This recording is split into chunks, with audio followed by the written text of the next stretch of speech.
Yeah, because I feel like lately AT&T has been really glitchy as No, of I have T-Mobile for my cell phone. Yeah, I have okay, T-Mobile, and okay. my home internet is Spectrum. Well, sadly, I couldn't get anything better because the area I live in only Spectrum provides internet.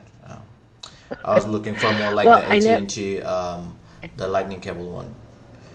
That's really Okay. good, but couldn't get it. They don't have it here.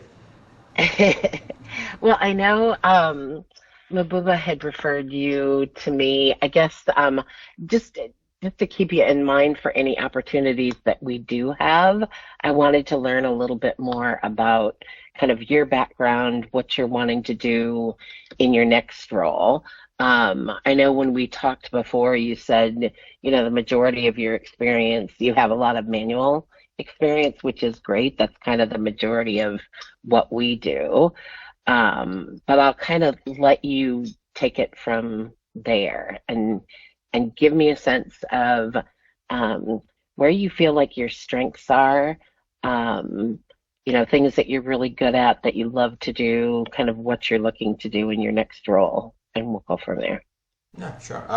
So my greatest strength, there are a few, I would say.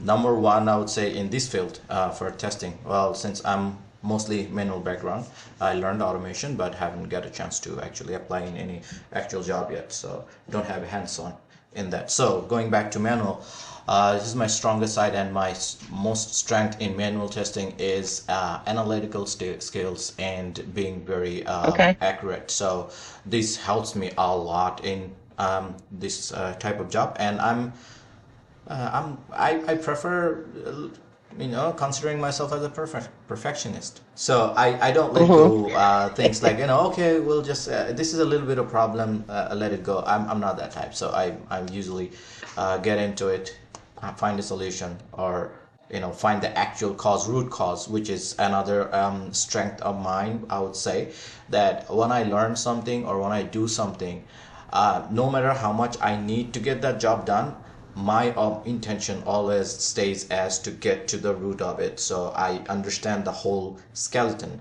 whatever on top of it, it comes easily. So I understand the whole process. So if I need to study a lot more, if I need to spend a lot of my own time to get to know the whole process, although the parts I don't need to know, but still I will go a few steps ahead and educate myself, which helps me with my Hmm. job to find out if there's any issue or any problem or any recommendations, improvements, stuff like that. Another strength of mine, I would say, well, it's vice versa. It's a strength and weakness. So I get stuck with things, which means if I'm on to a task, I cannot get off in the middle of it. So it happens Hmm. in previous jobs. Like I spend a lot of times, I spend nights even to communicate with like offshore team in India. I would wait until like 12, which is over here 12 p.m. In the morning. At night it's like 10 o'clock they start working. So to have like a direct communication, verbal or phone call, I will wait until that to get to that solution what I need to, and to move forward with Hmm. my work. So yeah, that is my strength. It's also a weakness. It's not a bad one to have. I Now lose I a know lot of you've my own worked. time, yeah. I know you've worked for different types of companies, and you do have um, uh, working at BMM, working in that e-commerce space. Yes. Give me a sense of some of the different types of applications that you've worked on in So terms of testing. BMM was unfortunately the project didn't all the way go through. But when I was working in there, it was the partners and on them. They were building a website, web-based app actually for Hmm. specific Southeast Asian groceries and merchandise. Not only groceries, some other merchandise is involved as well. So especially specifically morely like from Bangladesh, India, Pakistan, people like that. So certain type of things, and especially groceries, food. So it was an online grocery store, you could say. The application Uh-huh. was completely web-based. My work there was I worked also same as a QA, manual QA, but I did API testing and a little bit of load testing as well. Yeah, so retail tool wise, which is really hot now, I would say. I used Salesforce for some part of that application, like Okay. couponing and like some backend managements. And also Radial is also another tool which vastly used. So I think around that time it was also very popular. It still is. I used both radio. I didn't use both actually. I used the online management, order management system for radio because they didn't actually have a store. It's just you order online, they deliver it. But yeah, I did the radial order management for in-store that in my last job. So we'll get to that. And what else? So it's like more all functional testing end to end and some backend testings as well using MySQL, um, writing test cases, Okay. testing, and all that. Are you very often involved in um, like the completion of a lot of the test documentation through the process? Yes, And and reporting as well. I did like generate the reports, doing the demos to the client, and also producing the reports and submitting to them. I did all that in there in BMM. Also in my last job, which is the pharmacy app I worked on in Netherlands. So I was the only QA in there. So I started. So let's go back a little bit. I started as a team member as a QA. I had a lead, Mhm. and after I think month and a half or so, my lead was moved to another team, so he was a lead there, and I didn't have any other QA. So technically, I was the lead and QA in my team. So I did everything. So from planning, from test planning to testing, writing reports, generating reports and writing test cases, everything was on me. So I did all that from also doing demos with clients and all that, and my clients really liked me. Because so here I have to bring up your first question a little bit. I'll connect it here a little bit because I think I speak human language more than IT language. That's what actually one of my clients told me in one of our demos. Like he was like, "This is actually she was like, this is the first time I think I understand the 100% of the process of this part of the function you explained, and you really speak like human language." So she thanked me and all that. So that is, as I said, just I'm gonna connect it. I could do that because of that habit of mine that I want to learn and understand the whole process, not just the part I'm testing. So when I understand it, I can drill it in any head. So I can That's, simplify it and all that. it's funny because one of the questions that I was going to ask you was like instances where you've seen like just the importance of manual testing through the process, and you just kind of explained why. It's that connection to the business. Have you ever had opportunities to, because I know this happens from time to time with us on some of our projects where it's why we tend to have more of the people in our business practice group rather than like technical people doing the manual QA testing. Because there are times when then from the manual testing work that they're doing, they sort of move on, sort of in the process to also complete some of the UAT documentation as well. Have you had to do user training Yep. pieces from what you've developed in the manual process? Yes.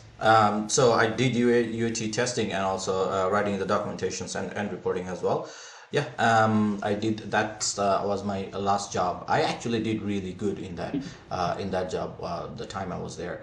So I eventually became after I think 2 months or so. I eventually became a trainer. So any QAs Hmm. so there are altogether three of them got hired after me, and I was the one I trained them because of that because of my understanding to the process. And as I said, like I'm doing one module, but I would go learn the module before that which is connected to it, or maybe before that one, and so on forth. So that got me the understanding. So for UAT testing, this is very important because the more Hmm. understanding and the more vast understanding you have, the better it is to do the UAT testing. Yes, and actually, I sticked with that company. In the middle, if you see my resume, I worked in ChemStation. That was a part-time job, so I actually consulted with my Scrum Master. Well, he's Scrum Master manager, everything. So I asked him, like, hey, I got this opportunity. It's really good pay. It's a 4-month contract, and I get to work on my own time. So if you are okay, I want to pick up that opportunity. And he said, yeah, I see how you work. As long as you keep your work quality that way, I don't care what you do. So I picked up that option. I'm actually going to like a different story. I'm going to end it real quick. So I picked up that camp station job. It was a four month job. It was just they have a ready application. They are about to launch it. So they just wanted me. They didn't have any test cases. It's kind of weird. They have test steps. No test cases. Users. They have user story, but not test cases. So I did smoke testing, UAT testing, some exploratory testing, and then write test cases. I did Hmm. that at nighttime. The only meetings I had to attend was 2 meetings in a week. So I did that job. So after 4 months, they actually started incorporating some new softwares and some new functions in that software. So telemetry, you probably are familiar with it. These are like retail domain things. So they started adding telemetry, and then a new leaf, 2 different projects.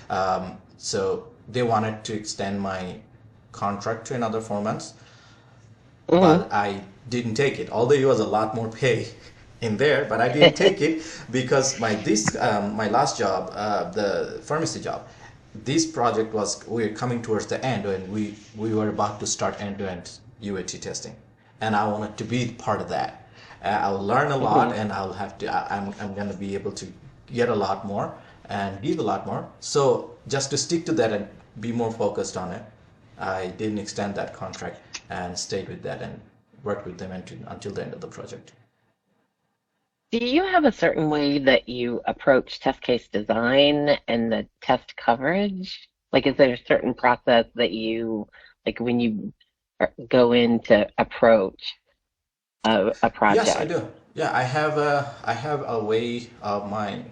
I don't know. I taught a lot of people that too, so it shouldn't be only mine. So what I do when I get like a let's say a acceptance criteria, when I get the requirements, the first thing I Hmm. do, I copy it, paste it in Microsoft Word, and then I would read it through, like first 1 or 2 times or maybe 3 times. Try to get as much understanding I can get. Then I will go line by line, and then each line or each part I will try to come up with, break it down to scenarios as many as I can, the Okay. entire process, and then I'll add footnote in that Word file with the acceptance, like with the requirement document. I'll just add footnotes. So all my scenarios, when I'm done pulling out all the scenarios, they're all together at the bottom. From there, I'll take it to my test case writing tool, and then I Hmm. started, breaking it down into generate test cases. And then along the way, sometimes I come up with more scenarios. Then I'll just keep adding them. So it stays all organized, and Yeah. all these files I keep in my shared drive. So if anybody needs to, especially managers, they need to extend, or even for myself in future, they need some. Although these test cases and everything are in Azure DevOps, which was what we used in there, but still I have my copy how I work. So if in future anything comes up in this part, I can just quickly jump in. Everything's organized. So it's opposite Yeah. of my room. My room everywhere, clothes and socks. My work, it's everything. Anybody can go in, and if you know what you're looking for, it's gonna be quick seconds to find it. It's all very organized. Well, and I can tell in the way that you describe it that you've been doing QA for a while because Yes. some of that you develop over time once you build the experience. Like you're anticipating Yeah. certain things to And I'm and always and you learning. I'm know always what. improving. Yeah, yeah. Now tell me again where you let me see. You're based in New York, Yes. I'm in in Buffalo, New York. Buffalo, where it Mhm. snows a lot. Yes. More even than in Minneapolis. Well, it's Are getting you, weird. Last few years, it's not actually. Last year we yeah. had, I think, one snowstorm and maybe a couple of other storms. I mean, I have still my heat on. It's 60 something degrees outside, but the wind keeps it cold. But other than that, it's not Hmm. that like before. It doesn't snow that much. It's We getting didn't weird. we Texas didn't is get getting much snow. snow this. I know we didn't get that much snow this last winter. We did the winter before, Where are you? um, in Minneapolis. Oh, okay. Yeah. So typically that's, we get, I feel like Buffalo is always, when it comes to snow, tends to be even more than Minneapolis, which is saying It used something. to be. I came to visit in 2015. I stayed for like 7 days to a friend's place. Mhm. And the only thing I remember, like all those 7 days, the only time I didn't know it was snow, if it was snowing or not, is the time I was sleeping. As long as I was awake, the whole 7 days, constant, not a second stop. Every time we go downstairs to smoke, we have to go with the shovel and then, you know, clean the porch to stand there to smoke Yeah. cigarette. So, but it's not like that anymore. Last few years, it's changing. I think it's the global warming. We so I was going to ask you, are you open to some travel? We don't really do much travel anymore as a group, but sometimes um there are engagements that come up, like the project that Mabuba is on currently. I'm single, Um so just I what's got that? wings. I'm single, so I got Okay. wings, no anchors.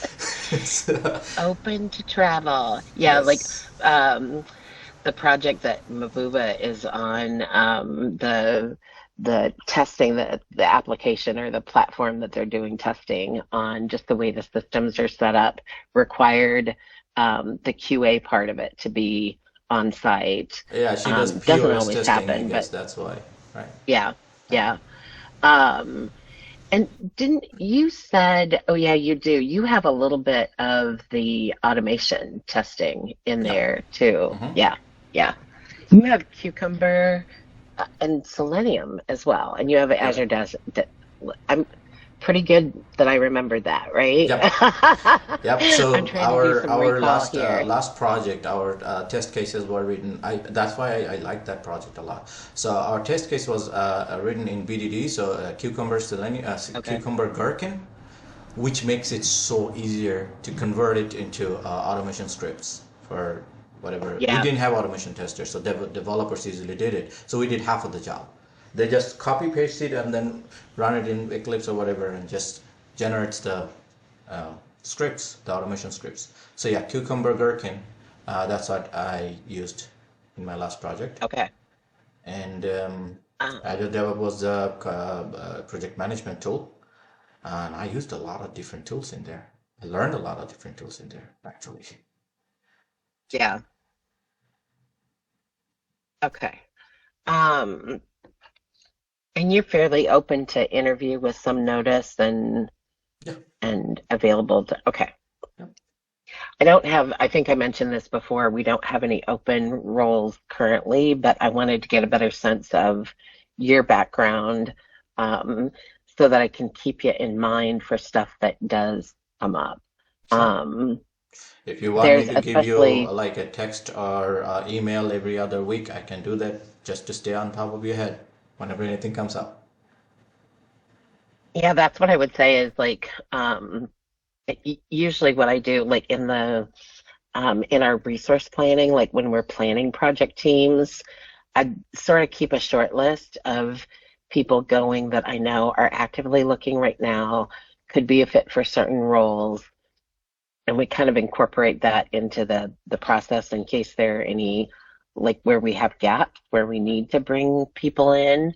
Um, Very nice. so I'll do that and then keep me posted every few weeks. Let me know, like keep me updated on your search and what's going on, and I'll do the same Sure. here That's and great. we'll just kind of go from there. Okay? Sure. Sounds really good. I have a quick question. So you Yes. guys are not hiring anything on the bench now? No, right now Okay. we're not. We're trying to be really conservative about that. Everybody is. um, That's why I'm still. It's been a long time I'm in the market, but I'm not getting into because I'm not underselling myself. So, yeah, yeah, and the it's market is so bad. Everything is so like, yeah, pay is low, contracts are smaller and all that. So I understand yeah, that. well, and and like the majority of our employees are actually full-time employees. Okay. And so that's why it's really careful. We have to be really careful about managing that bench and making sure that, but the market has just been a little weird It's crazy. lately. It's and for too long. It's like the 2023, the entire year was bad, and it's still Yep, going. that's kind of what we've experienced.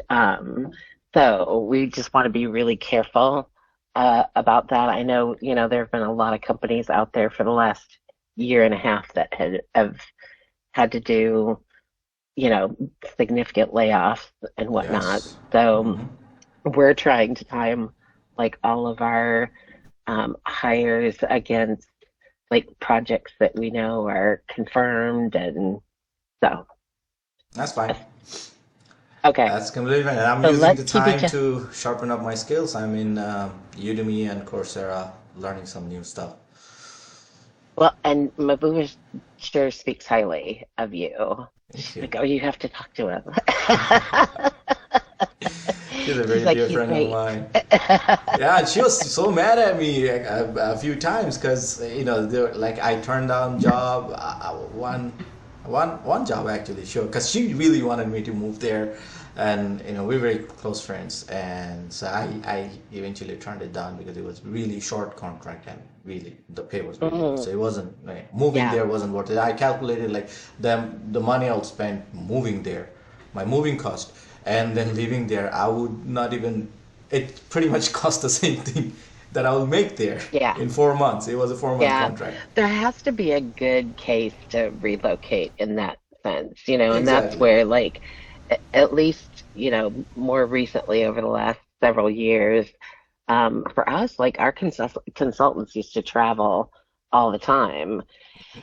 And then after COVID, I think a lot of, because our clients are all retail clients, um, they figured out, okay, all the same work gets done, but we're not having to pay for travel. So, that changed things. So we're largely remote anymore. And I think there is so much that you can do remotely without Yeah. having to be on site Hmm. that, Well, it in just, that case, I my workstation is like a four monitor. If you want to take a look, I can give you that. So I have I don't know if you can see this. I have four monitors. So oh, it's a yeah. really good setup. For my productivity and all that. And so I really preference wise, my first preference will be is remote. Second is hybrid. If I have to go take a flight, or I love driving, if I have to drive few hours once or twice a week, Hmm. I don't mind traveling that. When it comes to moving, that has a certain requirement. Like a 3 or 4 month Yeah, contract is not worth moving for. So right. things like that.